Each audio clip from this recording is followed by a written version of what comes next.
Online, they can take your character, lock them in place, have made their character pantsless, and then can simulate assault with your character, and you are helpless to stop it. The graphics are so good, this attack is eerily realistic, but this is virtual rape. Hackers rewriting codes and hijack Grand Theft Auto. The vile scenes are then posted to YouTube.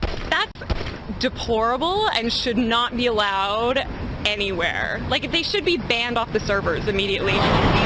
Violence. In Grand Theft Auto, for instance, players carry knives and guns and they get away with looting and murder. But the sexual brutality now popping up online has the attention of Toronto police. Out if people have experienced it. So that was Sam Maggs completely lying to the press and bamboozling a journalist, but don't worry, she did get punished for that. Turns out she ended up having a very successful career at video game companies like Insomniac and Ratchet and Clank.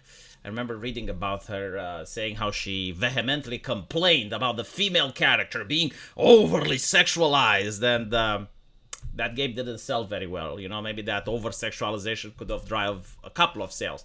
But why did I show that? You know, like, besides, but why did I show that? I showed that to point out how disingenuous people used to be. Like, we're looking back at that and we're laughing, right? Like, you know that the press was misleading the public. You know that there was a moral panic about that issue, and that they went to some activists that said the correct things, and they tried to create it like there's this horrible harm that can happen online. Okay, like you go on the keyboard, you do the clickety-clack in your bedroom, and all of a sudden, hackers rewriting code, and, you know, they're raping you through the computer. And, you know, now that we're looking back at it, that strategy is nerfed. Like it's ridiculous. It's laughable. Like, what do you mean? You turned the computer off, like, right?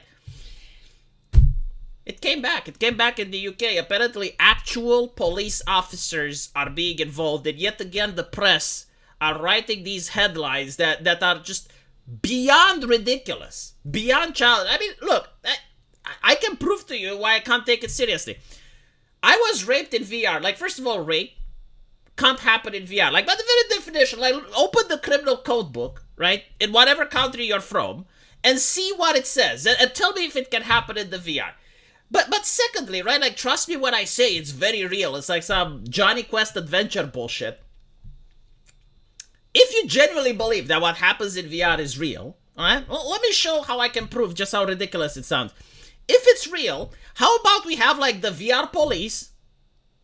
So you know, you go into VR and you have, like, jobs as police officers only in VR, and you take the people that did this to you and you put them in VR jail.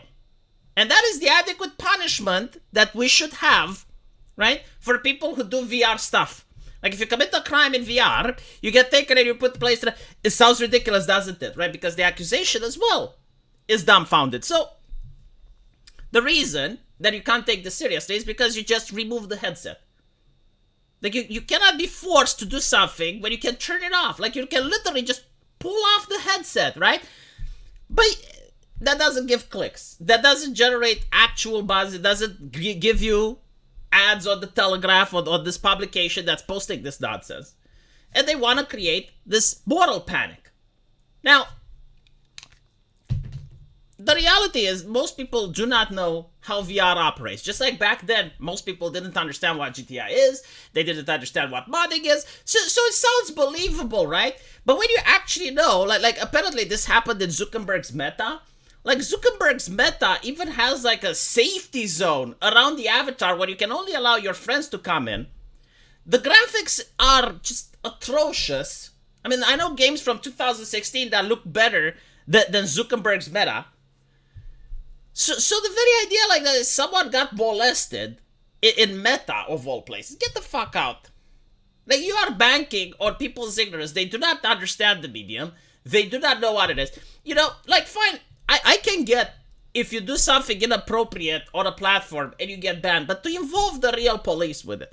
Now, granted, I do not really know the case because, yes, okay, like, if you have an adult, if you have an actual person, and they know that the individual, in this case, was underage, and you go to an underage individual on Discord or on Twitter, and you start showing them obscene things, of course, you know, like, that is a crime.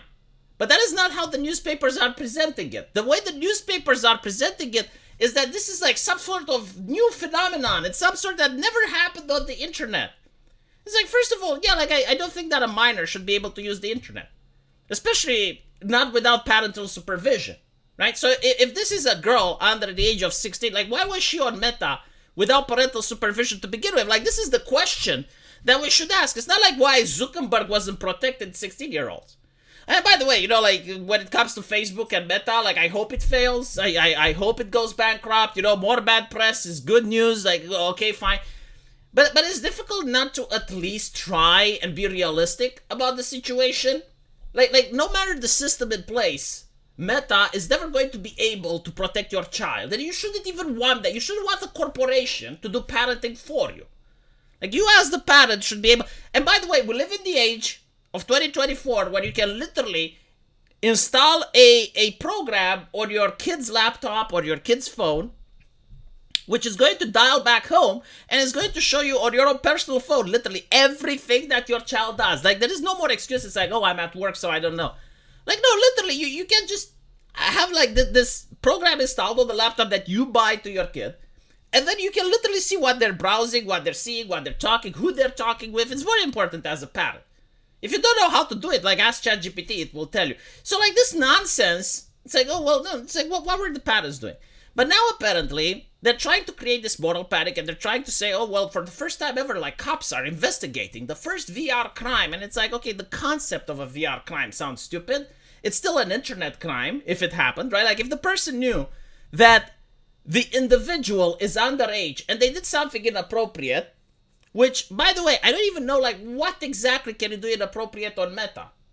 Because they do have terms of service there. And from my understanding, it's, you know, like I suppose, like, if you talk some perversions to a minor, but like, again, as I'm saying before, that wouldn't be a VR crime.